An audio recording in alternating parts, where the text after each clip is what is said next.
Bom, agora são 11 horas e 48 minutos. Sai uma pesquisa que está sendo divulgada agora, né, do nosso Renato Meirelles. É uma das maiores pesquisas envolvendo moradores de comunidades, de favelas no Brasil. Essa pesquisa conta em detalhes as prioridades, anseios, sonhos, né, de milhões de brasileiros e brasileiras que vivem nesses locais. O Sandro Badaró vai trazer mais detalhes para a gente.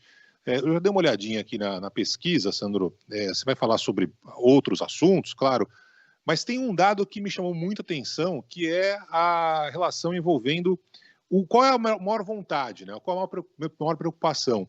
E eu confesso que eu imaginava que, em primeiro lugar, nessa pesquisa, tivesse ali a questão envolvendo a melhora da condição sanitária, social, né? Alguma coisa do tipo. E, em primeiro lugar, aparece segurança. Eu confesso que fiquei surpreso com esse dado. Mas o Sandro Badaró tem mais detalhes pra gente. Fala aí, Sandro. Fala, Barão, Roberta. Bom dia a todos, bom dia aos nossos ouvintes. Pois é, uma pesquisa bem extensa do Instituto Locomotivo, Data Favela, lançando esse estudo, né? O Renato Meirelles, nosso colunista, fundador do Instituto Locomotiva. O estudo mais completo sobre as favelas no Brasil, a população, desafios e sonhos. Só pra gente ter uma ideia dos números, né, Barão? A gente tá falando em 5,8 milhões de domicílios em favelas brasileiras. São quase 18 milhões de brasileiros e brasileiras. Isso é um número frio. Bom, pra gente ter uma noção do que representa o conjunto das favelas no Brasil. Se juntássemos todas e transformássemos em um estado, só São Paulo e Minas Gerais seriam maiores. Então esse é o tamanho das favelas brasileiras. Os moradores desses locais movimentam mais de 200 bilhões de reais por ano, 200 bilhões de reais. E aí você falava, né, os desejos, anseios, o sonho da maioria, Barão, 6 milhões ou 35% dos entrevistados empreender, ter o próprio negócio. 7 em cada 10 moradores de favelas querem o próprio negócio e um dado muito importante, dentro das comunidades. O fundador do Instituto, colunista aqui da Band News FM, Renato Meirelles, conta que pela primeira vez na história, os números de consumo dos moradores das favelas passaram, né, da casa dos 200 bilhões de reais. 18 milhões de pessoas.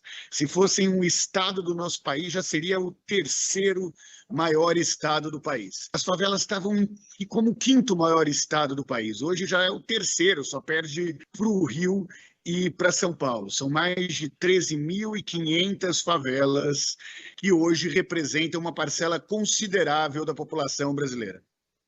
E aí, falando um pouco sobre mercado de trabalho, Barão, Roberta, alguns dados, 29% ou quase 30% dos moradores de favelas estão desempregados. Nesse momento, 68% das famílias não conseguem vagas em creches. E aí um detalhe importante, claro, as mães, as mulheres são as mais afetadas porque acabam não tendo como trabalhar, ficam em casa para cuidar dos filhos porque não tem a vaga à creche, que é um direito que deve ser oferecido a todas as famílias. Esse dado me chamou muita atenção, quase 70% das mães sem conseguir vaga nas creches. E um outro, 6 em cada 10 moradores de favelas, quando vão ali fazer uma entrevista de emprego, por diversos motivos, mas dá pra gente, o Renato até falou mais cedo, do porquê disso.